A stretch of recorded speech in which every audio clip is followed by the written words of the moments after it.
If you find yourself having difficulty balancing stress and anxiety or depression, or looking for techniques just to help you feel more balanced and centered, I'm going to show you in this video how to activate or reset your vagus nerve. The vagus nerve, or wandering nerve, starts up from your brain and wanders down your body, branching off and innervating all the major organs. It gives feedback to your brain as to how your organs are functioning. Now, we used to think that the nervous system was as simple as parasympathetic and sympathetic, or flight and fight, and that to return to homeostasis, we had to move from one of these states. More modern research from Porges reveals that it's not that simple. And in his book, The Polyvagal Theory, he gives us a new framework as to how we can understand the nervous system and the importance of the vagus nerve. Instead of just fight or flight, he breaks it down into 3 different components of polyvagal theory. These 3 components are the ventral vagal, the dorsal vagal, and sympathetic activation. Let's go over the 3. First is the ventral vagal, or front vagal. When this branch is activated, we're in our ideal state. We're able to feel relaxed, calm, and open to social engagement.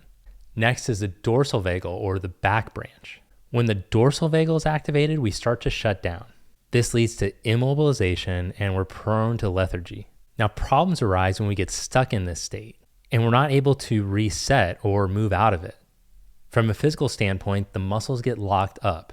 This is why the techniques that I'm going to show you are so important to do before a movement or yoga practice or breathwork meditation. They're going to give your brain cues to the nervous system that will allow for the potential to let go. In these areas in the body that feel chronically locked up or tight, impossible to let go, you'll find more ease and release. From an emotional standpoint, it will help to move you out of stress and anxiety, and mentally, you'll feel more calm, relaxed, and open. Now, it's not like magically we're just going to work our way out and never experience stress and anxiety again. But by using these techniques to improve our vagal tone, we'll be able to move out of these states more freely instead of getting locked up and stuck for significant amounts of time. Thus, we'll be able to soothe and calm ourselves naturally in order to go back to a state of social engagement. Some quick techniques that Porges gives in his book are splashing cold water on your face first thing in the morning, singing, humming, or even gargling. But the main technique that he goes over at the end of his book is a physical technique, which I'm going to show you now. For this technique, you're going to need to understand where the occipital bone is and the bony protrusions at the base. Now I'm going to show you with my fingers where that is on my body, and then we're going to try to pin the skin right there. So I'm going to point to where that is on my body now.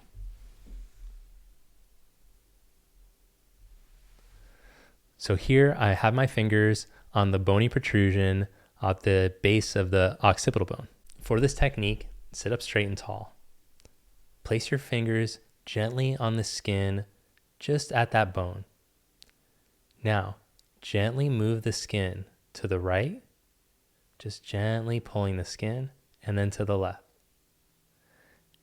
And notice if you feel more tension, whether you're pulling to the right or to the left.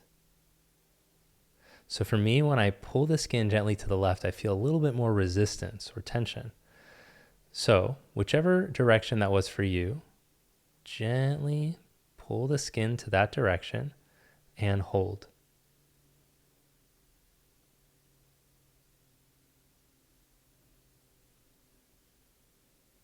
Now what you wait for as you hold is a sense that the body releases, or a swallow, or a sigh.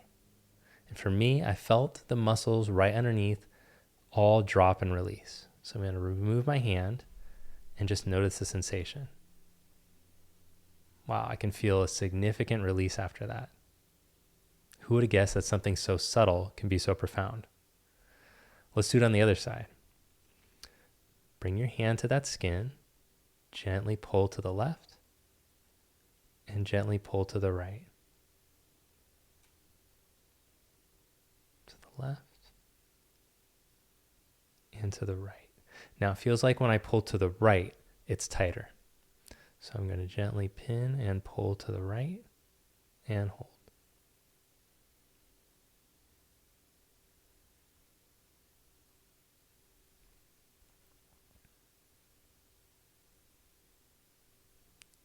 and then I felt the release there. Now close your eyes and just observe the sensation. Now for the second part of this technique, we're going to take the fingers on the subocciput, which is the muscular part just below that bony protrusion that we were feeling.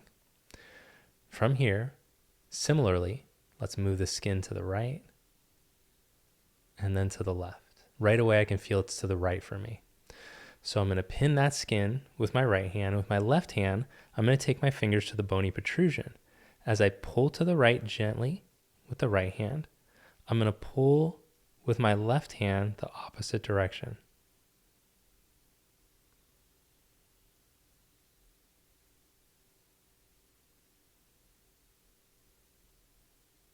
And then release. Let's try it on the other side. Fingers go to the subocciput, the skin just below that muscle, just below the bone rather. To the left, to the right. To the left is feel more tension. So I'll gently pull to the left. And with the other hand, I'll pull the opposite direction to the right.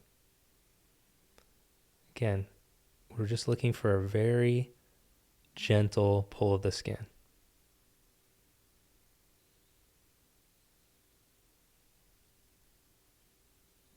There's the release.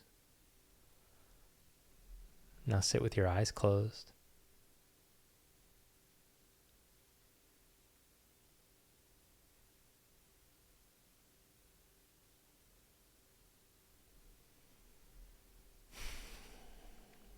All right, now that we're all relaxed, I'm going to show you the balancing breathwork technique.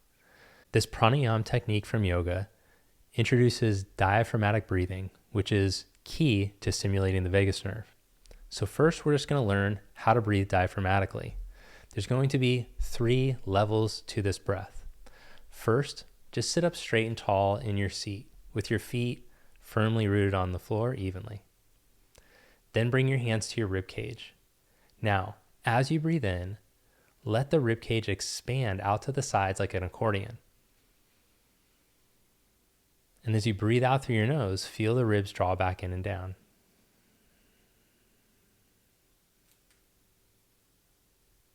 As you breathe in, feel the ribs expand. And as you breathe out, feel the ribs draw back in and down. Just practicing staying calm as you do that.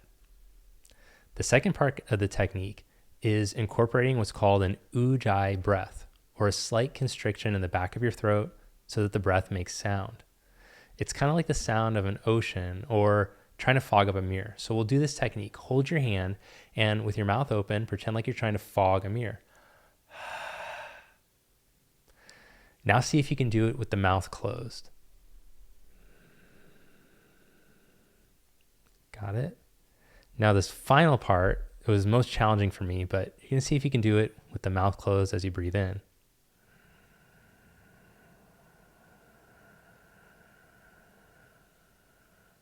And out.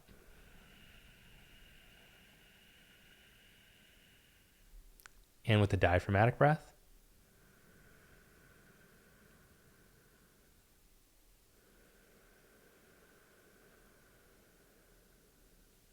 As a beginner, I'd suggest just working on the diaphragmatic breathing for a week for 3 to 5 minutes. Then once you're very comfortable with that, layering in the ujjayi with the diaphragmatic breathing for another week, 3 to 5 minutes. And then once you feel very comfortable with these techniques, you're able to stay calm and relaxed, maintaining the sensation that you received from doing the technique that Dr. Porges outlines. Then you can add in the final part, which is the most powerful, which is called Viloma pranayama. In this pranayama, we encourage the length of the exhalation. So we'll inhale, take a full breath in, and then we'll pause and exhale a third of the air out, another third pause, and then all the air out. This trains us to feel more calm, exhaling for longer, and while pausing and holding the breath. Let's try it. We'll do 2 rounds together. Sit up straight and tall. Breathe in through the nose.